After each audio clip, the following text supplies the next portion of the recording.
2022 was a year I figured out that both Pokemon and Sonic don't need to try as a franchise, because no matter what they poop out, it will sell like hotcakes for some reason. But besides that, it was alright. I played a few wacky games, but looking back on everything, the part I'm really disappointed in was the AAA market, and I think I've showed this extensively on my channel this year. Dying Light 2, for example. This was one of my most anticipated titles, but it turned out to be less fun than the original. Nintendo released a new Mii sports game, and again, it turned out to be less fun than the original. Mario Strikers got another game in the series, and guess what? It turned out to be less fun than the original. So, good job, higher-ups. Thanks for pumping out full-on Dookie.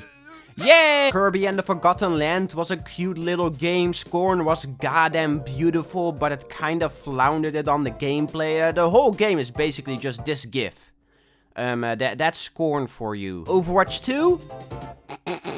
Lunastice. This was an extremely simple linear 3D platformer that just felt good to control. That's the best way I would describe it. It isn't crazy or anything. You're not gonna start doing front and back flips, somersaults and triple jumps all over the place or anything, but your character moves so fluidly around. It just feels great, and the best part about it, it's $5.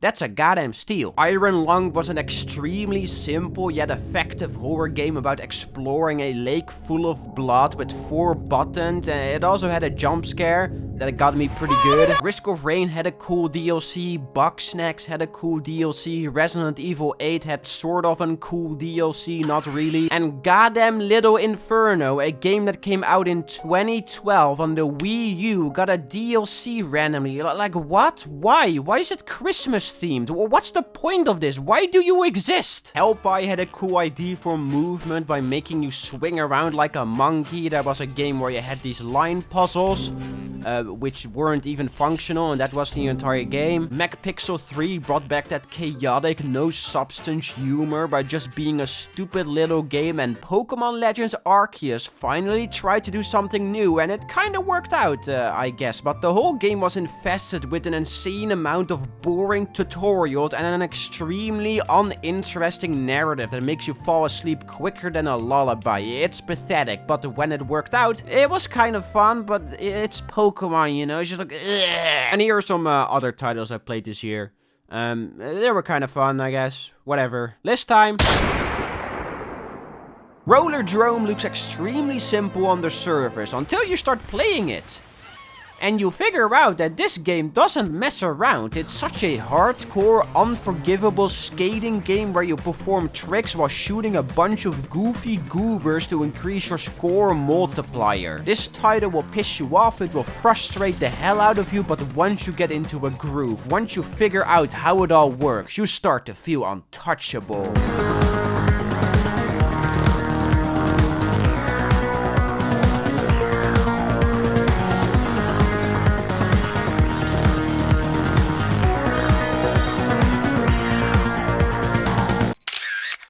Out of all the zombie titles I've played over the years, I think it's a straight up crime that I've never really tried to dabble with the original Dead Rising, because damn, did I play the living hell out of this game. I completed it like 5 times, simply because it was just so much fun to mess around with. Yes, it's super clunky and the AI is irritating to get under control, but how are you gonna hate a game where you smack zombies around with a cactus? That just sounds like a good time to me. I would go more in depth on why I like this game so much, but the last time I did that, I accidentally went on a 9-minute ramble, so just go watch this video instead. I don't know. Stray is just a cute-ass little adventure where you play as a cat. I don't know what else you want in life. It isn't revolutionary, the gameplay is pretty whatever, it isn't genre-defying, the narrative is pretty forgettable, but cat. You do cat things in this game, and cats are pretty goddamn cool, so it gets 12 bonus points for me.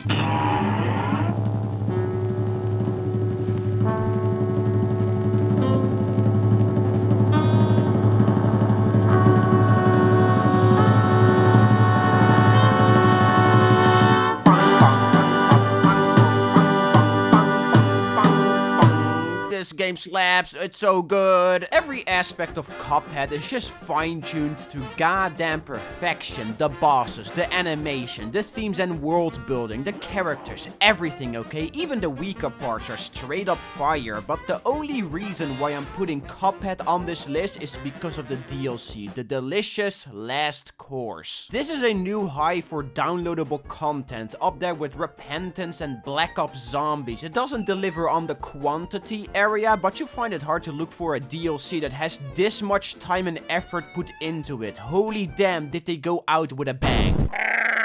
Meh.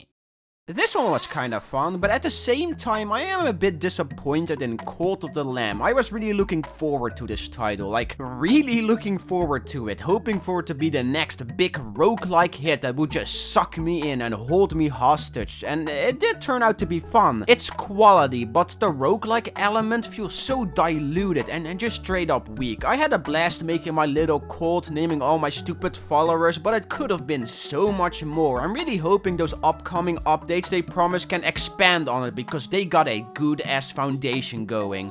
Please don't mess it up. I'm gonna spill the beans again.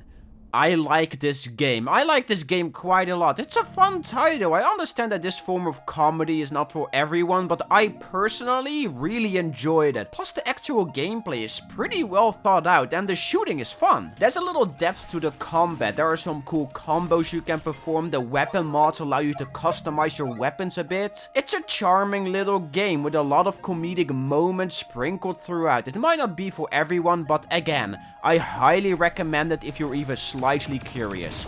Good game.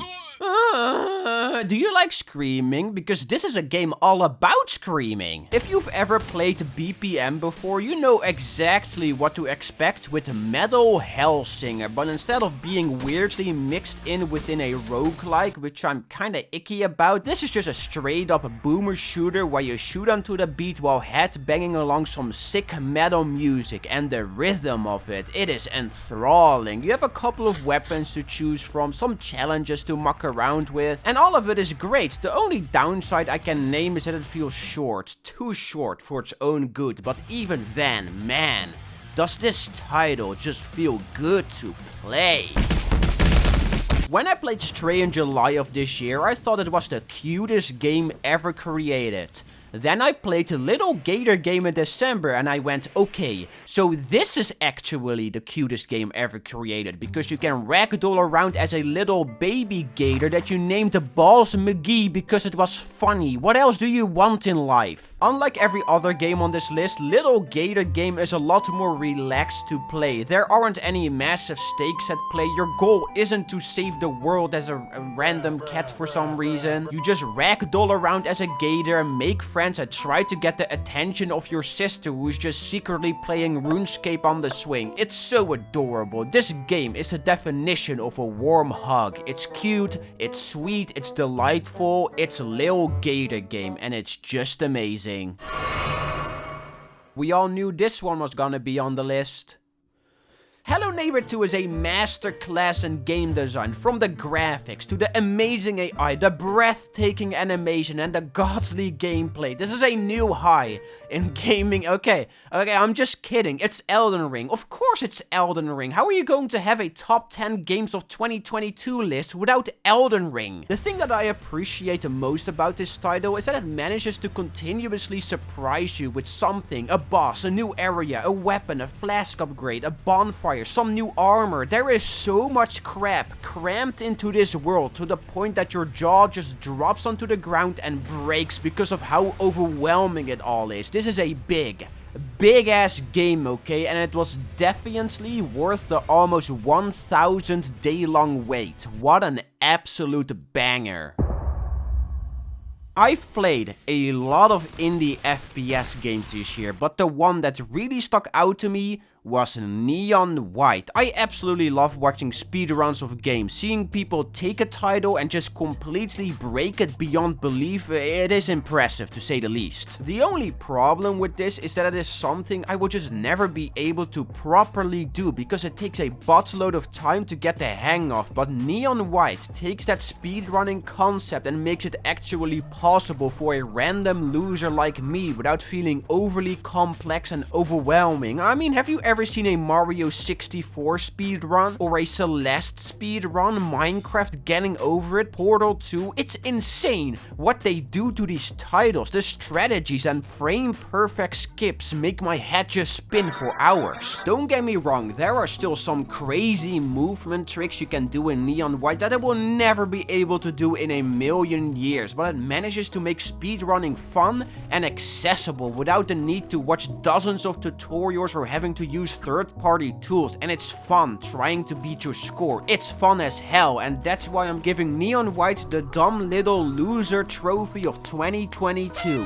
What a game, man. What a game. And that's the list. So I hope you guys enjoyed the video or whatever. I don't know. Now, if you would excuse me, I got some games to play. See ya later. Subscribe.